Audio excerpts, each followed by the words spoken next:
Hello students, तो इससे पहले वाली वीडियो में हमने इसी सैम्पल पेपर का जो है एमसीक्यू यानी सेक्शन ए टाइप हमने सॉल्व कर ली थी और सेक्शन बी भी हमारा कंप्लीट हो चुका था। अब हम सेक्शन सी और सेक्शन डी हमारे रहते हैं। पहले हम सेक्शन डी कर लेते हैं क्योंकि इसमें दो ही सम है, इसमें थोड़ा ज़्यादा सम है। पहले हम सेक्शन डी है जो उसके सोल्यूशन जल्दी से देख लेते हैं। सेक्शन डी में देखिए दो ही सम है, दोनों ही हमारे मैट्रिक्स और डिटर्मिनेंट के चैप्टर के हैं। Solve the following system of equation by matrix method और दूसरा इनवर्स पता करना है बाय एलिमेंट्री ट्रांसफॉर्मेशन। तो दोनों ही लेंथी क्वेश्चंस हैं, 6 मार्क्स के, यानी 12 मार्क्स इसी में से बन जाएंगे, कोई चॉइस नहीं है देखो इसमें। तो पहले हम कर लेते हैं क्वेश्चन नंबर 45 जो कि सेकंड लास्ट इस पेपर का क्वेश्चन है।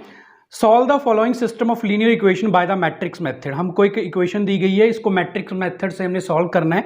सॉल्व मतलब हमने एक्स वाई जेड जो है वो कैलकुलेट करने हैं। तो ए इज इक्वल टू हमको गिवन है, बी गिवन है, एक्स वाई जेड गिवन है, A X is equal to B के इक्वल, तो एक्स ए इनवर्स बी। मतलब अगर हम इसका इनवर्स कैलकुलेट करके उसको बी से मल्टीप्लाई कर दे तो हमारे पास सोल्यूशन आ जाएगा एक्स वाई जेड। तो उसके लिए हमको क्या करना पड़ेगा, उसके लिए सबसे पहले हमको इसका डिटर्मिनेंट सॉल्व करना पड़ेगा। तो मैंने इसका डिटर्मिनेंट सॉल्व किया तो ये मेरे पास -15 आ गया जो कि नॉट इक्वल टू 0 है, मतलब हम इसको सॉल्व कर सकते हैं।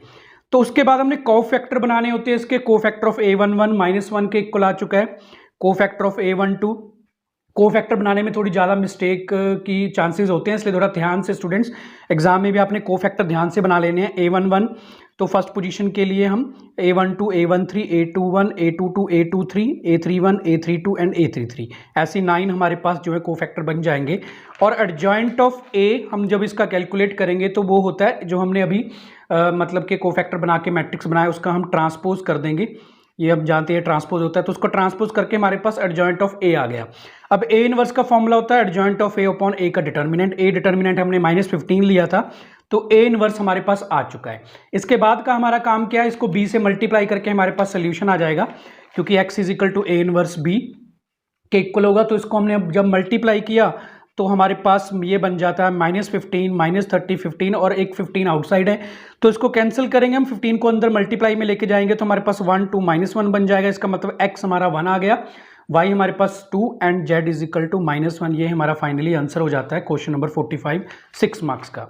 उसके बाद 46 क्वेश्चन नंबर, ये है हमारे पास inverse of the matrix by elementary transformation. इसको थोड़ा और ध्यान से करना है आपने। तो इसमें जो है ट्रांसफॉर्मेशंस बहुत मुश्किल, स्टूडेंट्स को ये मुश्किल भी लगते हैं क्योंकि थोड़ा टफ होता है ये, तो थोड़ा ध्यान से देख लेना आपने। सबसे पहले तो हम क्या करेंगे, इसमें हम एक हमारा मैट्रिक्स ले लेंगे आई ए के इक्वल, देन हमारे पास ये मैट्रिक्स है एक आइडेंटिटी मैट्रिक्स इनटू ए। तो हमने इसमें अब एलिमेंट्री ट्रांसफॉर्मेशंस अप्लाई करने हैं लेफ्ट एंड राइट साइड दोनों तरफ। यहाँ पे आइडेंटिटी बननी चाहिए, यहाँ पे आइडेंटिटी बननी चाहिए, और जहाँ यहाँ पे जो भी हमारा एक मैट्रिक्स होगा, क्योंकि हम जानते हैं कि A inverse A is equal identity होता है, तो इसी को ही फॉलो करना है अब हमने। तो क्या करेंगे हम, पहले हम R1 ऑपरेट करेंगे, R3 - R1, तो माइनस करेंगे तो क्या होगा, 3 - 2 हमारे पास 1 बन जाएगा, 2 - 3 -1 आ गया, एंड 8 - 5 जो है वो 3 आ गया। सिमिलरली यहाँ पे भी 0 - 1 -1 हो गया, 0 0 0 हो गया, और 1 - 0 1 हो गया। अब R3 ऑपरेट करना है हमने। R3 ऑपरेट इसलिए हमने किया क्योंकि मैं यहाँ पे 0 बनाना चाहता था, तो मैंने R3 - 3R1 कर दिया, तो यहाँ पे मेरा 0 हो जाएगा। ऐसे यहाँ पे भी एक ट्रांसफॉर्मेशन लग जाएगी। ऑपरेशंस आपने नोट कर लेने हैं स्टूडेंट्स, ये ऑपरेशंस हमारे लिए जरूरी होते हैं बहुत ज़्यादा। अब मैंने क्या करना है, मैंने R1 को 0 करना है, तो मैंने R1 ऑपरेट कर लिया, R1 + 3R3, R3 से मल्टीप्लाई करेंगे तो यहाँ पे 0 आ गया मेरा, तो यहाँ पे -5 का आ गया, क्योंकि जो ऑपरेशन हम लेफ्ट साइड लगा रहे हैं वही ऑपरेशन हमने राइट साइड भी लगाना है।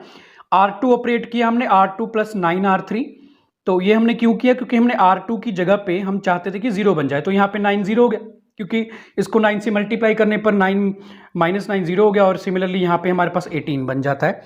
उसके बाद हमने, हमारे पास यहाँ पे 47 बन चुका है जहाँ पे हमको 1 चाहिए होता है, तो 47 से R2 को सेकंड रो को हमने डिवाइड कर दिया, तो 47 से राइट साइड वाली भी डिवाइड हो चुकी है। अब थोड़ा टिपिकल हो गया सम, क्योंकि 47 से डिवाइड करना पड़ा, तो उसके बाद जो ऑपरेशन लगेगा उसमें 47 हर बार आएगा डिनोमिनेटर में।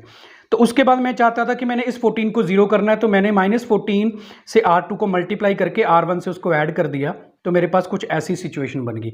अभी मेरे पास एक ये वाला 5 है जो 0 चाहिए मेरे को, और ये -1 मेरे को सिर्फ 1 चाहिए। तो इसके लिए मैं क्या करूँगा, अब नेक्स्ट ऑपरेशन हमने लगा दिया R3 पर।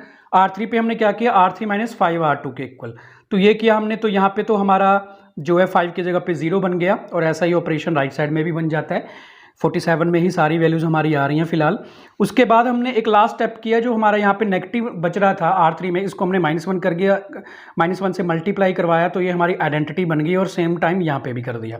अगर अब 1/47 हम आउटसाइड ले लें तो ये हमारा जो है A इनवर्स बन जाता है। तो ये वैल्यू बहुत ज़्यादा बड़ी आ रही है, ये मेरे को नहीं समझ में आया कि कैसे इतनी ज़्यादा बड़ी आ रही है। बाकी वैल्यू ज़्यादा बड़ी नहीं है, हो सकता है मेरे से ही कैलकुलेशन में गलती होगी हो या फिर कोई स्टेटमेंट में गलती हो, बट कुछ इस तरह से ही हमने इसके जो है सम करने हैं।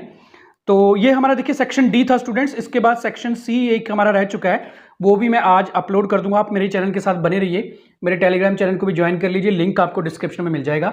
Okay students, all the best, keep studying, take care and bye.